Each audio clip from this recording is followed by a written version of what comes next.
sometimes things don't turn out in life quite as we hoped that they would. Simple, straightforward, all sorted out. Life is rarely these things. I think that's true. As much as we would like it to be. And sometimes that can sort of leave us scratching our heads and wondering about what's going on and why. Why is it not simple, straightforward, and sorted out? Why do we get things wrong? Why do our families kind of include a whole load of complications? Why is our world so messy?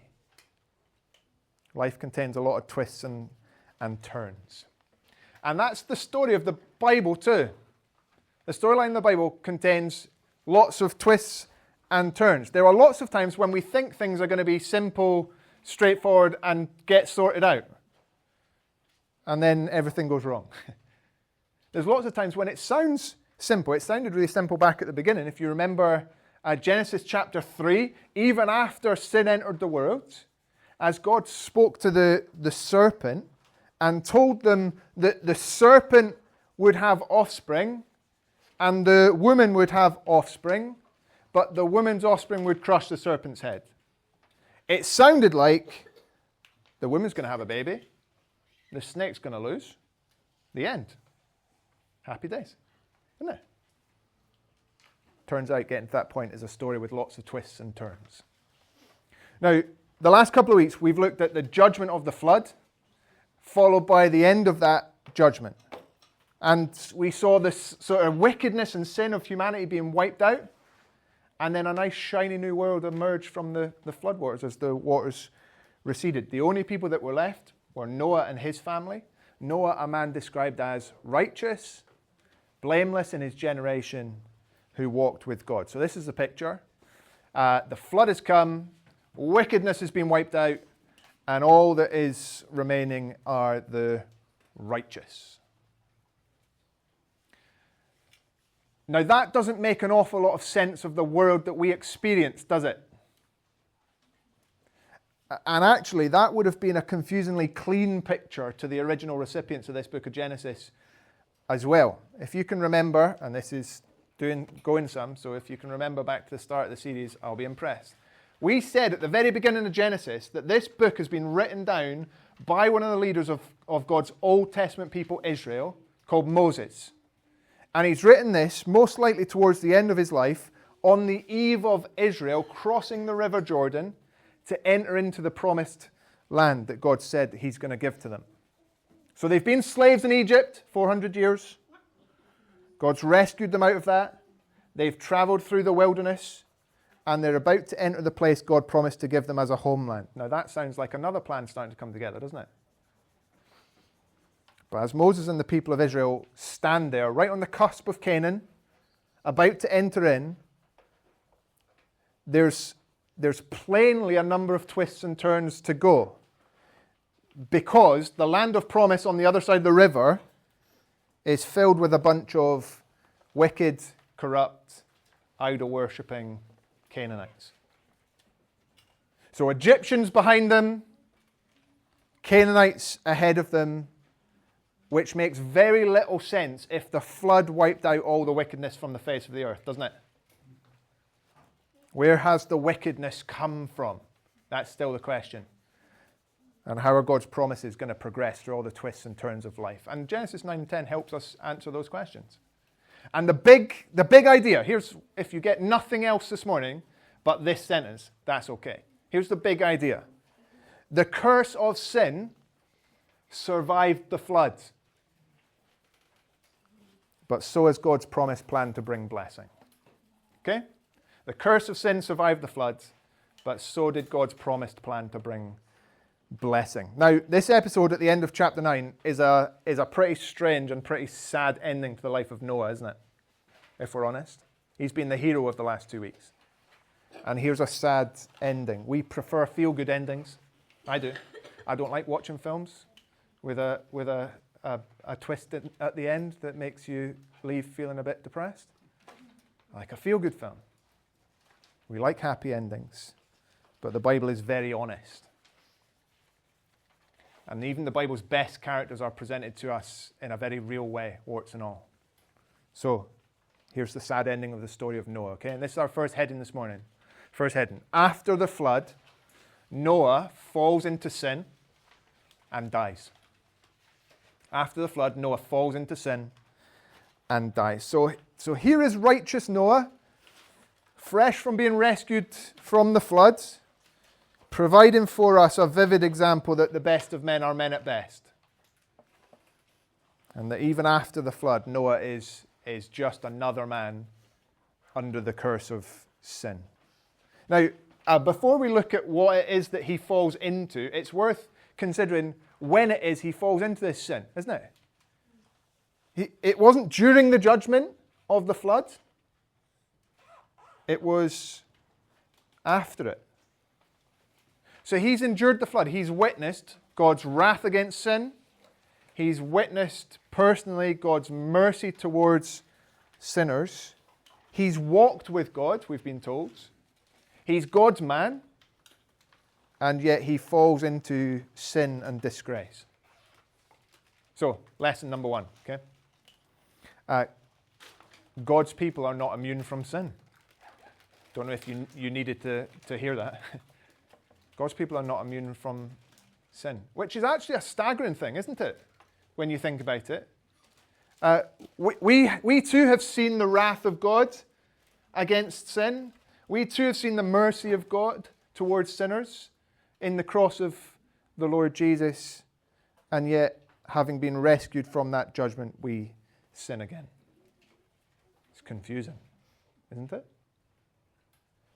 But Noah shows to us that the flood might have wiped out many things, but the flood did not wash away the fallen nature of human beings. And even as Christians, even as people who have been given new hearts, sin still clings to us in this life, which means we need something fuller, we need something more, we need a recreation that is bigger than just the flood to give us sinless human natures again. We need new life and new creation. We're not yet there. And if you are a Christian, it's good to take a warning from Noah this morning that sin can sneak up when the flood has gone and the ground is dry and the vineyard is growing. What did God say to Cain? Sin is crouching at the door. Sneaky. Waiting. Okay. Here's what Noah does. Look at verse 20 of chapter 9. First thing, Noah gets drunk. Noah gets drunk. He plants a vineyard and then he drinks of the wine of his vineyard. Now, it's important to say that actually nowhere in the Bible does the Bible say that wine itself is sinful. The Bible doesn't say that. Noah isn't criticized for growing grapes. But what he does is he overindulges and he makes himself drunk. And the Bible is clear that drunkenness is sinful and actually also very destructive. Book of Proverbs, chapter 20, verse 1 says, wine is a mocker, intoxicating drink arouses brawling.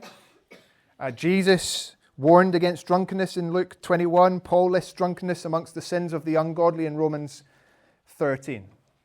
It sounds quite unfashionable today, particularly when the Tartan Army have just drunk all the beer in Boston. But the Bible's really clear on drunkenness. Now, maybe Noah was the first man ever to get drunk.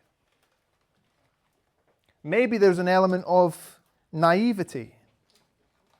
But he's certainly not the last person to kind of carelessly wander into intoxication. So highlighted here for us are the dangers of drink. Now, the context is important again.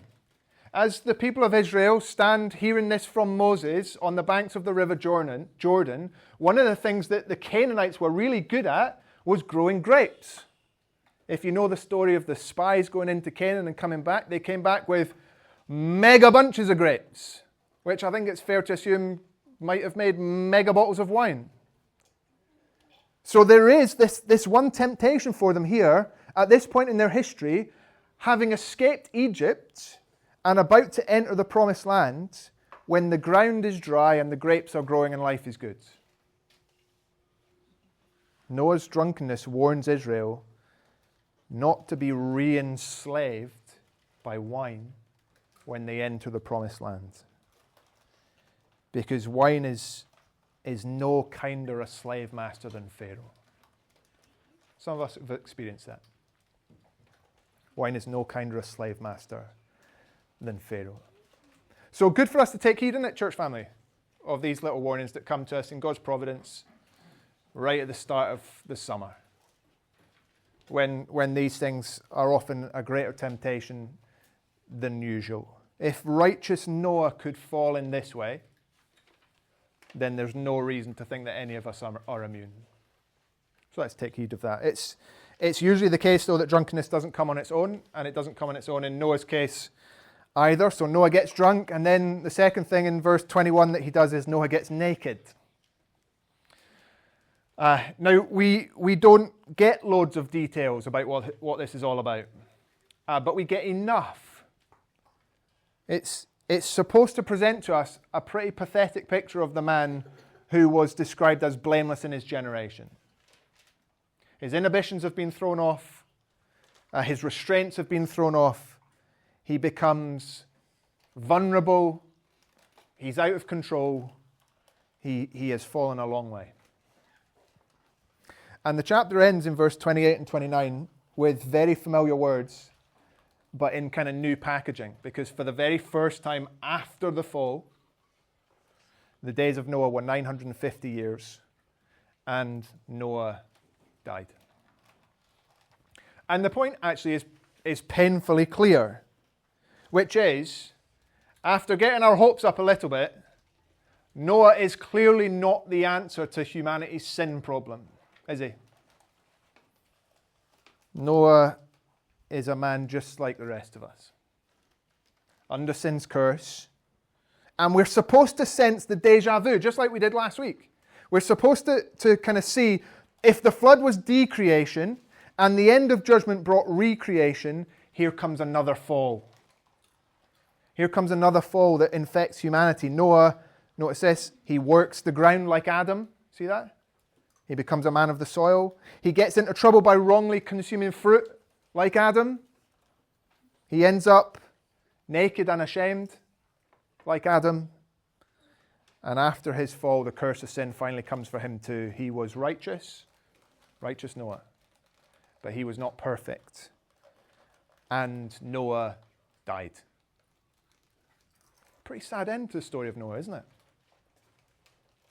Back in chapter 5, verse 29, Noah's dad, Lamech, said that his son Noah would bring relief. That's what his name means. Relief. And he has, in a way, hasn't he? There's been a sort of temporary relief that came through the rescue of the flood. He was blameless in his generation. He was a righteous man, but he fell. And so he failed to provide lasting relief. Before the floods, after the floods, people are the same. That's the point. Since the fall, people in all ages, all places, have a deep problem. A deep problem. It's not about a lack of education. Noah had a first-class education from the flood. It's not about a lack of resources. Noah's got this newly restocked, perfect earth. Noah wasn't just a product of his environment. He wasn't just a product of his experiences. He was a sinner by nature. Just like you. Just like me. Just like Adam before him, Noah fell under the power of sin. And so, we're supposed to say again, someone greater is needed. Someone greater than Noah is necessary for me if sin is going to be overcome and if the serpent is finally going to be crushed. So first thing, after the floods, Noah fell into sin and he died. Here's the second thing. After the floods, the only family left is divided. The only family left is divided. Now, Noah's not the only one in the wrong in this episode. His son, amusingly called Ham. His son Ham dishonors his father by finding his nakedness and then reveling in it to his brothers. You see that in verse 22? This is the disrespect of Ham. He doesn't cover up his father. He exposes what should have been covered by gossiping about it to his brothers. And his actions add to the disgrace of Noah. Ham demonstrates here a mind that delighted in the immodesty of others. There's something familiar. Isn't that the spirit of our age? Minds that delight in the immodesty of others. Perhaps not sons and their fathers, but how common is it for people to delight in the immodesty of other people created in the image of God? That's what we see the seeds of here. Instead of honoring his father, Ham shows Noah disrespect. In stark contrast to that, Shem and Japheth show their father honor, don't they? Their actions are almost exactly opposite to their brother. Verse 23 is really explicit. They did not see their father's nakedness. They did not look on it. They went to great lengths to ensure it. If you look at verse 23, they walked backwards into his tent. They draped a garment across their shoulders to cover him up. They were eager not to even have a chance of looking on his nakedness. They treated their father with respect, even when he was in a dishonorable state. So here's the big picture of these three sons, okay? Three sons from the same father. One acts very much like the offspring of the serpent. Keep that in your minds. Two act like the offspring of the woman. Divided loyalties within one family. Well, what can we say? Well, one lesson is it's not good to gloat over the sin of others. That's what Ham does, isn't it? It's not good to delight in the sins of others, even in desperate, dishonorable states. People should be honored as people made in the image of God. Sin's not something to laugh about. It's not something to revel in. It's not something to delight in. Sin should be grieved over. And Japheth and Ham show us, Japheth and Shem show us that there is a way to love others well while taking sin seriously that covers over the shame of sin. Now, Noah doesn't stay in his kind of drunken stupor forever. He wakes up. It says that in verse 24. He wakes from his wine. And it says he knew what Ham had done. How did he know? I don't know. But he knew. He knew. And the actions of Ham bring a curse in verse 25 from his father on his son. You see what he says? Verse 25, cursed be Canaan, a servant of servants shall he be to his brothers. Who was Canaan? Help me. Ham's son. So a curse from his father on his son. That's what Ham's dishonor brings. So just like Adam before, the sins of one can set the course for following generations. Because the curse on Canaan is a curse that looks far beyond Noah and his three sons. These three sons become like figureheads of their descendants. And that's what chapter 10 is all about. It's a bit of a slog getting through it, isn't it, if we're honest? But that's what chapter 10 is all about. One man's fall results in one family's division, and their descendants become the nations that disperse over the whole earth. And chapter 10 helped the Israelites and helps us understand why the world is as the world is. So that's our last heading this morning. Nations that are dispersed over the earth. Nations dispersed over the earth after the flood. God's blessing on Noah last week. Anyone remember what that was? Twice he said it. What was the blessing that God gave to Noah? Be fruitful and multiply. Well, his sons do it. That blessing happens. They are fruitful and multiply. That's why there's so many difficult names. They spread. We were out in the garden yesterday, at least for a few minutes. And I was saying to Claire, there's a sunflower growing in that pot where the blueberry bush is. And I don't know how it got there. And there's a lot of that in our garden, actually. Stuff where it's not meant to be. And you sometimes look at the garden and you think, how did these things get here? The Old Testament can be a bit like that. You encounter names, you encounter nations, and you go, who on earth is this? Where have they come from? Well, Genesis 10 is a bit like the planting plan of the nations of the Old Testament. It tells us where they came from. Now, all the talk of offspring in Genesis, remember Genesis 3? The offspring of the serpent, the offspring of the woman. The word translated offspring in our Bibles is the Hebrew word seed. Seed. So this is a story about the scattering of the seed of Noah across the face of the earth after the flood. And in his 3 sons, we find 3 different seeds growing different nations. Now, Genesis 3:15. I'm going to keep coming back to it.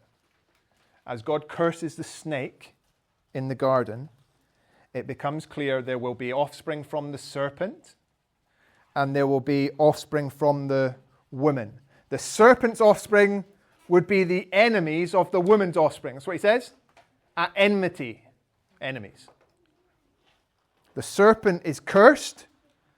Adam and Eve are cursed. But the promised seed of the woman gives hope to humanity. That's what's going on in Genesis 10. That's what's being lived out in Genesis 10. It's not here as trivia, okay? So we might do a quiz at our weekend away for the first time next year in September 2027. There might be a Bible round in the quiz. This is not here as Bible trivia for us to answer questions in a quiz. This is the seed conflict that we need to see. Now, I want to show you how the blessings of Shem and Japheth and the curse of Ham play out in the scattering of their seed across the whole earth, okay? That's what I want to do with our last few minutes. So, Ham first. Ham's attitude towards his father, the dishonor, the disrespect, becomes a type of the wickedness that develops in his offspring. So, the descendants of Ham, if you look at chapter 10, verses 6 to 20, the descendants of Ham contain most of the names that would send a shiver down the spine of the Israelites, doesn't it? Anyone see any of them? Who's in the line of Ham? Who's the first one? Verse 6? Cush. After that? Egypt. Egypt. So where have the Israelites just been? Egypt. 400 years as slaves there. There's a little shiver. Where we see verse 13, the Philistines. Who are the Philistines? Who's the most famous Philistine? Goliath. So if you know the story of David and Goliath, he's the champion of the Philistines. At one point, they're the biggest kind of enemy of the kingdom of Israel. Verse 8 to 12, maybe we're not familiar with Nimrod. We'll think a bit more about him next week. But you can see here, from him come Babylon and Assyria, who are kingdoms who later would conquer and enslave the nation of Israel. His name actually means we shall rebel. So that gives us an insight into who he was. And then we get all these assorted ites. So the Canaanites. The Canaanite tribes, which just becomes like shorthand for the enemies of God. So amongst the offspring of Ham, we see this kind of scattering of the seed of the serpent. Nations in opposition to God who exist as enemies of God's people. So Ham sins, Canaan's cursed, and chapter 10 shows how Ham's kind of wider line includes many nations that will oppose Israel. They are the rebellious seed of the serpent who live in conflict with the offspring of the woman. On the other hand, the descendants of Shem and Japheth are blessed by Noah in chapter 9, verses 26 and 27. So dishonor brings curse, honor brings blessing. And notice the focus of Noah's blessing is on the Lord. He says, blessed be the Lord, the God of Shem. So, simple application. The blessing that Shem enjoys comes from the blessed God being his God. Here's the essence of blessing. Blessing is found in being in relationship with God. It's where blessing is found. And this special association that God had with Shem would be seen later in Genesis when his line narrows down to this one particular family, and the Lord becomes known as the God of Abraham and Isaac and Jacob. This is the origins of Israel, Shem. His name is where we get the word like Semitic from. Shemite. That's where we get the language around who the Jews are. And so his descendants are listed in chapter 10, verses 21 to 31. And it says in verse 21, to Shem also, the father of all the children of Eber. Again, Eber gives us a clue. That's the word where we get the word Hebrew from. Shem is the line of the Israelites. The blessing of Shem echoes down through the generations. God would be their God, uniquely their God. And the blessing would find its ultimate fulfillment in a Jew named Jesus Christ, born in this same line, the one seed of the woman who on the cross would crush the serpent's heads. And the pattern for us then becomes the same. His blessing becomes our blessing through personal relationship with him. Blessed be the Lord, the God of Shem, becomes blessed be the Lord Jesus, the God of Emma. Blessed be the Lord Jesus, the God of Pip, and so on and so forth. Our blessing comes from our uniting with him. God has blessed us in Christ with every spiritual blessing. And then Japheth is the last one here. Japheth's descendants also receive a blessing in verse 27 from Noah, which is to be found, he says, in the tents of Shem. Now, these are interesting people. The line of Japheth is not the line of promise. These are not the Israelites. We get the least information about them in verse 2 to 5 of chapter 10. But they are not the chosen people of Israel. They are not Shemites. These are the other nations of the earth. And yet Noah pronounces blessing on them, which will be found, he says, in the tents of Shem. Now, what does that mean? Well, to live in the tents of someone in these days was to share in that someone's life. So the descendants of Japheth are to share in the blessings of Shem. So Noah's prophecy points us to the blessings that would be enjoyed by outsiders who would come to be grafted into Israel. But more than that, it points us to the spiritual blessings of the gospel to be enjoyed by the nations of the world, not just the Jews, which, by the way, is extremely good news for you and extremely good news for me. Sin spreads worldwide. That's the point of this passage. The serpent's offspring scatters everywhere. That's the point of this passage. But the promise of God narrows to one bloodline, to one people group, to one nation, to one man called Jesus the Christ. And through him and from him comes blessing to the nations. That's this passage. The spreading of chaos in a world that lives in opposition to God, as shown by the scattered seed of the serpent in the offspring of Ham, is matched by the progressing promise of God that the offspring of the woman would overcome the serpent and bring blessing to the world. So my simple question is, does your life feel a little bit like it's falling apart and full of chaos? Genesis 9 and 10 explains why that might be. But does that mean that God's promises have failed? And the answer is no. These chapters show us that future hope in the promises of God presses on, and all the more in the presence of sin and curse and shame and disgrace. Blessing will come.